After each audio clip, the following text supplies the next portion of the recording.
Hi friends, இப்போ நம்ம மகாநதி பார்க்க போகிறோம். மகாநதியில் வந்துட்டு மாறி மாறி இவங்க 2 பேரும் அடிச்சுக்க ஆரம்பிச்சிட்டாங்க. என் புருஷன் தான் என் புருஷன் தான் என் புருஷன் தான் அடிச்சுக்க. யாரோ அடிச்சுட்டு போங்க, எனக்கு இப்போதைக்கு என் புருஷன் தேவையில்லை. செத்து போன மனுஷன் இப்போ எப்படியாவது தேவைன்னு நீங்கள் நினைப்பீங்க. எனக்கு அந்த வீடு வேணும், தோட்டத்தை விற்றுட்டாங்க, தோட்டம் விற்ற காசு வேணும்னு சொல்கிறாங்க. டே அம்மா, நீ நல்லா வருவாம்மா, எதுக்கு ஸ்கெட்ச் போகிறேன்னு இப்போ தானே தெரியுது. அது எனக்கு மட்டும்தான் அப்படிங்கிற மாதிரி ஆச்சு. தோட்டத்தெல்லாம் விற்றாச்சு, அதுக்கான காசெல்லாம் நீங்கள் செலவாயிடுச்சு, என்கிட்டலாம் கேட்கக்கூடாது அப்படின்ட்டாங்க. அதுக்கப்புறம் சாரதாமாவை கொக்க அந்த ரேஞ்சுக்கு போயிடுச்சு. கடைசியில் பார்த்தா மாறி மாறி 2 அடிச்சுக்க.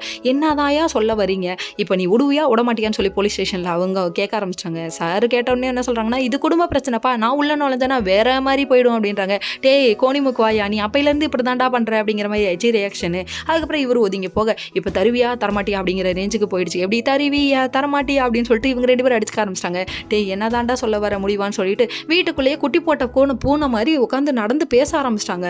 இப்போ என்ன பண்ணலாம் அதெல்லாம் எனக்கு தெரியாது தம்பி, நீங்கள் என்ன பண்ணுவீங்களோ எது பண்ணுவீங்களோ எனக்கு தெரியாது.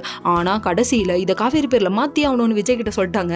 அப்படியே பிஜிஎம் போட்டு இறக்கிட்டாங்க. விஜய் கிட்ட ஒரு விஷயம் சொல்லிட்டா அது நடக்காமல் இருக்குமா? அந்த பேருக்கே ஒரு ஃபயர் இருக்குல்ல, யாரோட பேர்? நம்ம தளபதி சாரோட பேர். அதனால் கண்டிப்பாக அது நடக்குங்கிற மாதிரி ரியாக்ஷன் வேற மாதிரி விடுறாங்க.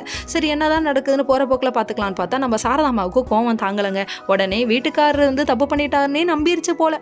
உடனே கத்துன்னு கத்துறாங்க. யாருக்கிட்ட? பாட்டிக்கிட்ட. உன் புள்ளன்னு சாவடிக்க வேண்டியது. அது எப்படி தப்பு செஞ்சால் மட்டும் உன் புள்ள, நல்லது செஞ்சால் மட்டும் ஏன் புருஷனா நல்லா வருவீங்கம்மா. இது எங்கேயோ கேட்ட டைலாக் மாதிரி இல்லை, எல்லாரும் பேசுறதான். அதாவது என் புள்ள உன் புள்ளன்னு அடிச்சுக்குவாங்க. டைலாக்கை கொஞ்சம் மாற்றி போடலாமேன்னு மாற்றி போட்டு பார்த்தேன். நல்லா இருக்குல்ல விட்டு. சரி, இதெல்லாம் ஒரு பக்கம் இருக்கா, பாட்டி ஒரு பக்கம். ஐயோ இந்த கிளிக்கிறாளே, எந்த ஒரு காரியா இருப்பாங்கிற மாதிரி நடுநடுங்கி கிடுங்கி போய் உட்காந்துருக்காங்க. பாட்டி அம்மா பாடாப்படுத்துறேன்னு காவேரி ஒரு பக்கம் சொல்கிறாங்க. சப்போர்ட்டுக்கு வராதடின்னு திட்டுறாங்க. இதெல்லாம் தேவையா? Okay friends, next